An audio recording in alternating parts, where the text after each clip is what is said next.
నేటి పునీతులు పునీత స్మిర్నా పొలికార్పు గారు.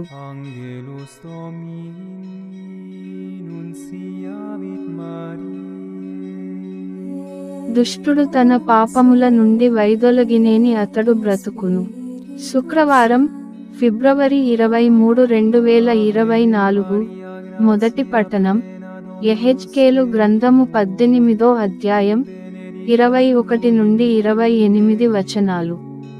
దుష్టుడు తన పాపముల నుండి వైదొలగి నా చట్టములను పాటించనేని, న్యాయసమ్మతమైన మంచి పనులు చేసనేని, చావును తప్పించుకొని బ్రతుకును. అతని పాపములు పరిహారమగును, అతని మంచి పనులకు అతడు బ్రతుకును.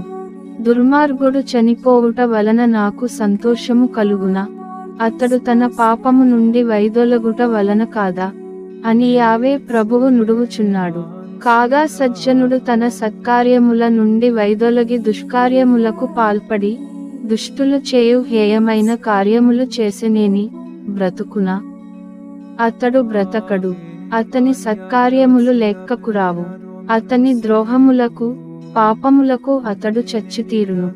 కాని మీరు యావే ప్రభువు చేయునది సబబు కాదు అని పలుకుదురు. ఇశ్రాయేలీయులారా, వినుడు. నా మార్గము సబబైనది కాదా? మీ మార్గమే సబబైనది కాదు. సజ్జనుడు తన సత్కార్యముల నుండి వైదొలగి చెడుకు పాల్పడి చనిపోయెనేని, తన దుష్కార్యముల వలననే చనిపోయెను. దుష్టుడు తన పాపకార్యముల నుండి వైదొలగి, న్యాయసమ్మతమైన మంచి పనులు చేసనేని, తన ప్రాణములను కాపాడుకొనును.